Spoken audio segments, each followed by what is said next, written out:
Welcome to the program. There is the People's Bench, where we bring it the way it is without missing words. I'm your host, Fred Ogweno, and we are coming to you from Muthu Silver Springs Hotel here in Nairobi, a very wonderful place where you can always just come and relax. For much more, you can scan the QR code right on your screen, and you will be able to find out about more services and world-class services offered at Muthu Silver Springs Hotel. I'm your host, Fred Ogweno, and we are here to talk matters Nyota, a new business, a new project that President William Ruto has introduced to transform and change the lives of the youth in Kenya. He's targeting over 100,000 of them, and he says that this is gonna be a game changer. To discuss this, I'm privileged to have Mr. Ken Panya, who is a business expert. He's going to help us to bisect and understand what exactly is Nyota Ya Ruto. How are you, sir? Fine, thank you, sir. Karibu sana. Asante sana. Uko na nyota? Niko na nyota. Thank you. Asante sana. Karibu sana. This is the People's Bench. Yes. Where we say it the way it is. Karibu sana. Asante. Now, help us understand what exactly is this Nyota? Is it just another populist program introduced by President William Ruto, like we were able to see Hustler Fund, or there is something that is going to transform the lives of young people in the country? Thank you so much, Fred. Nyota is another initiative, an idea just like the UWEZO Fund, the Hustlers Fund, the Youth Fund, and probably the AGPO. Yeah, so the idea behind them, behind these initiatives, basically is just the same. So sometimes one wonders why then the president will come with this new program, because there are very, very few differences. But basically, these are the same thing. If you allow me to say, I think the president is cornered. Yeah, you realize the issues of Gen Zs, and the Gen Zs are saying we want jobs. Yeah, so one of the things that the president is bringing in, something that probably will be different, is the issue of employment. The basis upon which this was created is to create employment. Talk about prior recognition of learning, issues to do with entrepreneurship, issues to do with capacity building. Now that could be a bit different in this one, yeah. But if you look at the stamina upon which they are doing this thing, tells you that he's really pushed to some wall that he want to come out from. Thank you. Okay, I hear you. You say that look at the age, the target group. That is 18 years to 29 years, yes. And then 35 years for those living with disabilities. But we look at the people driving this Nyota. We don't see the youth. We don't see this conversation online. We don't see it on Instagram. Neither do we see it on Facebook and Twitter and other social media platforms. Don't you think that the program being driven by PSS and chiefs may not achieve much? It is very true, Fred, and thank you for that observation. Because if you look at the people driving this, they're not the young people, and we know where we can find young people. Young people today are found on the social media platform, whereas you look at the people driving this Nyota are not within these platforms. Chiefs are people in the villages. Today you find our youths in town with the devolution and all these things that have come up. Yeah. So I think the approach is very wrong. And for me, I would advise the president to come up with policies. Certain policies that will change, will change. Help create employment in this country. For instance, I just want to maybe share with you, like you looked at what really created the entertainment industry in Kenya today. It was a policy, yeah, a policy for local content, and you can see the level of revolution that has done. So whichever name we are going to bring into, of these programs, and is like you want to fix it. I've always said that issues unemployment can never be fixed on the street. These are issues that will be fixed when we create, favorable policies that will then ensure that these jobs are created within our industries. Look at our sectors: manufacturing, agriculture, mining, tourism. They're all dying. Nothing is working. So it is not an aspect of we are opposing everything. Of course, from where we sit, we have to look at, you can easily see this is not going to work.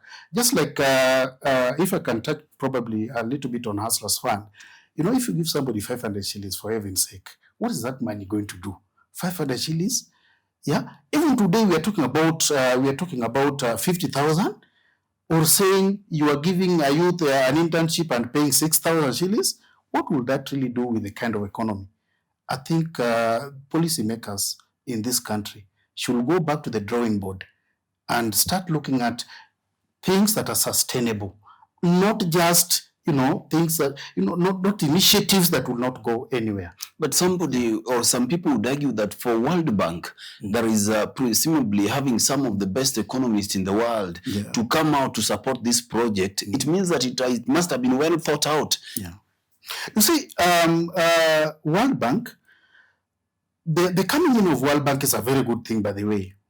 But you see, World Bank will come in when there's already plans. Of course, World Bank will fund, just like they're doing for Nyota.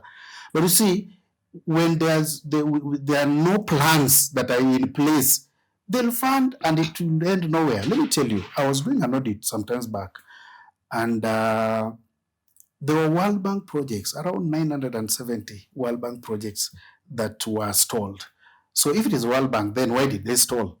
So it means that when it comes to monitoring of these projects, World Bank will not do the monitoring for you. It is the same government that will do the monitoring. So if the aspect of monitoring is not well thought out or well done or well planned, then they'll go the same direction. I hear you. Despite the fact that World Bank is in them. It seems like we don't learn. We had UWEZO Fund. We had Youth Enterprise Fund. We had all these funds and funds and funds. We've had them. We've had Women, Fund.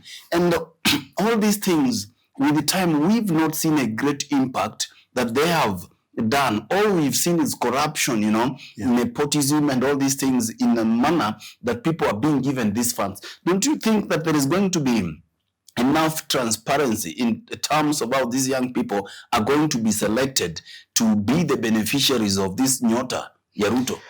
Yeah, I think that's a very good point that you brought. You see, what is really bedeviling this nation, issues, nepotism, corruption, and all those sort of things that you're talking about.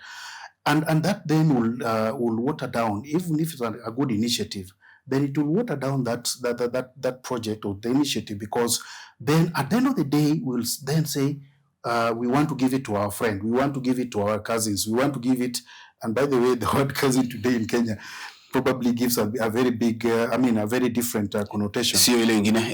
Yeah, not that other one. So basically what I'm saying is that, you see, when we plan and we stick to the plan, and I want to give you an instance. We've had, for example, and when we talk about Nyota, it's basically talk about the same group, the youth, women, and persons with disabilities. We recently, I think during Kibaki's government, he talked about the AGPO program, which again captured the same group. Yeah, AGPO is a program where now the youth, women, and persons with disabilities were supposed to be getting procurement opportunities from procuring entities, 30%. Which are the 30%. You talk to procuring entities today, they'll tell you they have not even achieved that. Why? Because it is not even benefiting the same people that is supposed to benefit. So basically, for me, what I'm saying from where I see it is that we need policies, right policies that then will ensure the right people get this. And when it comes to even selection, like you're even suggesting, you'll still realize those who are those who are really in need are not the same people that will get these chances. Yes. Oh, there is something that is very synonymous with us Kenyans. We saw what was happening during China here. Yeah. People were buying tickets, one person buying 1,000, 100 tickets. Now, this one, we have also seen problems with Inua Jamii programs where we are having ghost wazees, earning money, the 2,000 that should be given to the wazee. And the last report by Auditor General held it that almost over 100,000 people are earning pesa ya wazee, my brother. Yeah. And yet the real beneficiaries down there are not getting it. How can we fix this thing for once and for all? We were being told that unemployment was a ticking bomb until we were able to see it during the Gen Z Mandaman. Do you think that this Nyota thing is going to help President Ruto calm down the anger of the Gen Z even as we are moving to 2027? I don't think it will calm down, because just like I indicated before, that the president is basically juggling. And you can see there's a time he even invited these young people to State House. They were issued with motorbikes, some sewing machines, some car wash machines. And it again went on and died. This other one that has now come, the Nyota thing, and I can tell you for free that some of these things will just end nowhere. I think those who are advising the president are really not. If I were the president, I would really fire them, because that is not how to solve problems. You are talking about just a section of the youth that have been given this. You are leaving a whole population. And let me tell you, then the state should come to a level where they're able to map out and say, and I'm sure probably sometimes they don't even have that statistics, so that you know how many people are unemployed. If you're talking about 18 to 29, how many are they? And then how then can you capture them so that you ensure a good percentage is actually captured? Yeah. So without proper mapping and seeing these are the youths, these are the youths that we should give these opportunities. And when we say, for example, Nyota, we are saying we are doing it in phases. Yeah. You will find that the first phase will work out well, or second phase, and then we fail to meet the third. And now the third and the fourth phase are the ones that will now go to the street. Yes. Now, are you aware that there is an agency in this country called National Employment Authority or something, some agency? Yes. What is exactly the work of this thing? Because I thought that programs such as this, maybe they could have been at the forefront, having the statistics of young people who have no jobs, who have graduated in the last 1 year, in the last 5 years, so that they have the database, and so that instead of just telling young people just to go and cast their nets in the ocean as deep as they can, they could have harnessed and harvested these numbers so that at least they're able to target these youths directly. That is very true. You see, one problem with African governments, and it's not only Kenya, is that our institutions don't work. We have institutions in this country that do not work, or probably they don't serve the people as much as they could. Of course, it is true. We have I think this National Employment Bureau, but I wonder what they are doing, or people who are working there, what they are doing, because currently, I'm sure we don't even have the right statistics in terms of those who are not employed or those who are employed. Now, first of all, we start from looking at defining the word employment, yes, and seeing then who then is not employed and who is employed according to them. So therefore, you look at that whole thing, and you are coming up with the wrong statistics. And sometimes even the people that are going to be given money sometimes are not the real unemployed. And that is because of, one, our institutions are not, either they are not working, or we deliberately just do not want them to work, okay, because of our vested interest. It is good that, it is public knowledge that even the monies that go to the old people do not reach the real old people. In some instances, there are people who are not even old who are receiving the same money. So then the question is, why then is this happening? We've seen in this country the issues of the ghost workers. How then will be, I mean, you're talking about a payroll. How do you pay people that are not working? It means there are certain people somewhere that are not doing their work. Yeah, you even saw the issues of when the members of parliament were working with appointment letters for teachers. Really, is this the kind of country we want to live in? Yeah. So for me, this quick fix that the state is working on will not work. It will not work. We must have a conversation, sit down as a country and say, then how can we solve this unemployment problem? It is not going to be solved by UWEZO Fund, by Hustlers Fund, by Agapo program. It will not be formed. It will be formed when we grow our economy and ensure that every sector is working in this nation. Otherwise, we are still going to have a repeat of the June 25th. Actually, you saw this Madagascar, yeah? And you saw this uprising all over. It started with Kenya. Probably Kenya will revisit again, and it might not be really good. So for me, I think policymakers and advisors of the president, advisors, those who are in power, should really tackle this unemployment issue. When you have money, you don't know that others don't have, and probably you don't know how they feel. So that is why when there was this uprising, they were shocked. Yeah, because then they are not in the shoe of these people. The youth of this country are hungry, they want jobs. And because when jobs are given to these people, to people in this nation, they are done selectively.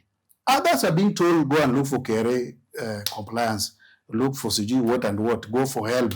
But others are being employed at night. You saw the issues with the police recruitment.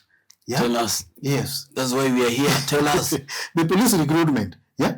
You hear of cases where people are selling, the people, yeah? We are talking about already people who are going to be recruited are already known. Yeah. So what we're saying is that we must let our institutions work. The institutions in this country must work. We should never hear of things like selling of appointment letters, like the one we had for police. It is very wrong. And members of parliament working with them in funerals. Yes, in funerals, dishing them out. Yeah. You are promotions, even promotions that are done in this nation. Yeah, promotions are done like somebody who sat in a job for the TSC.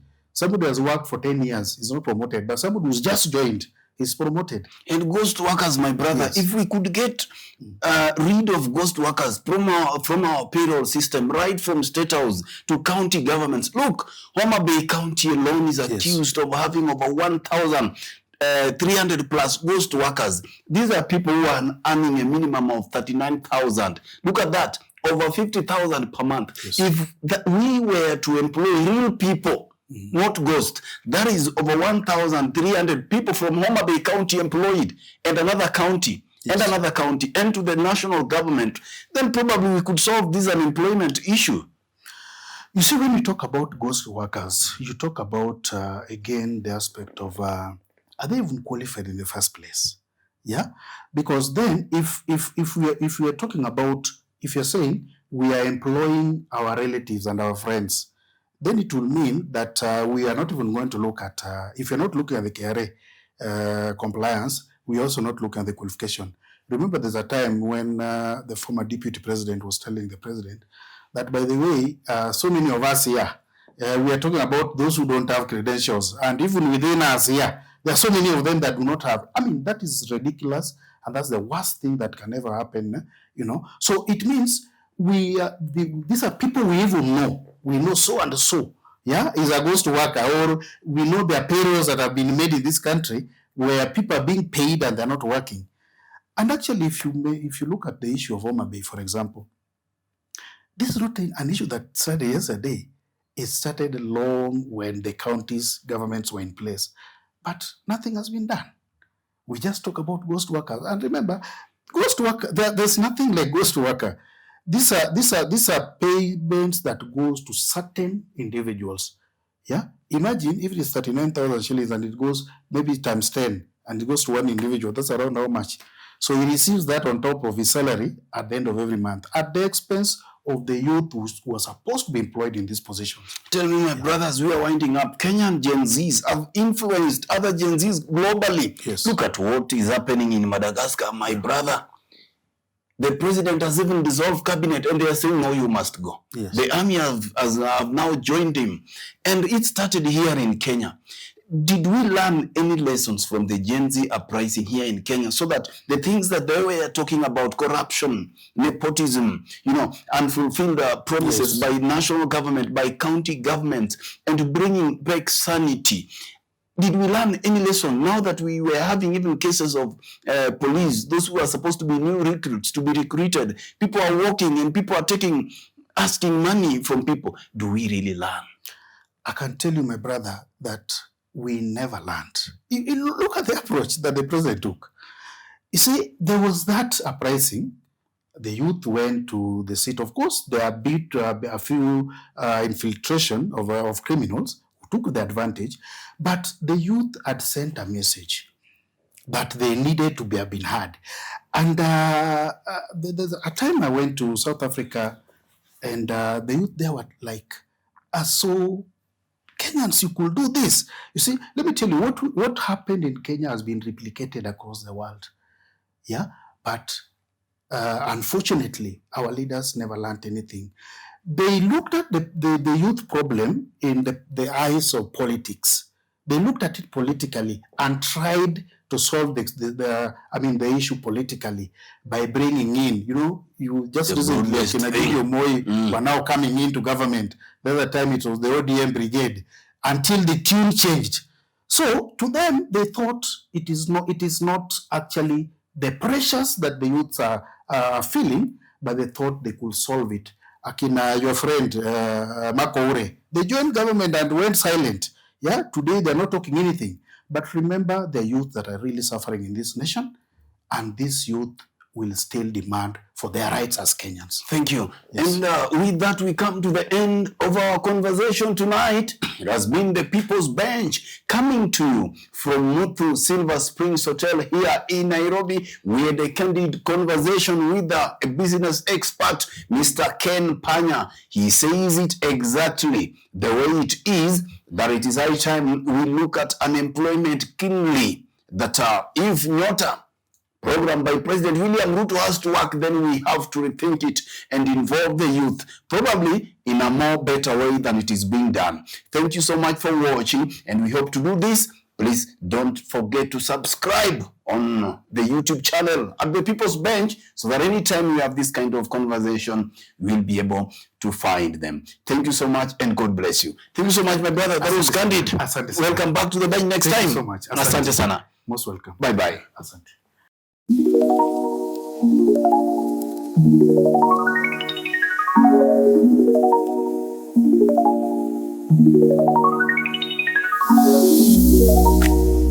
Thank you.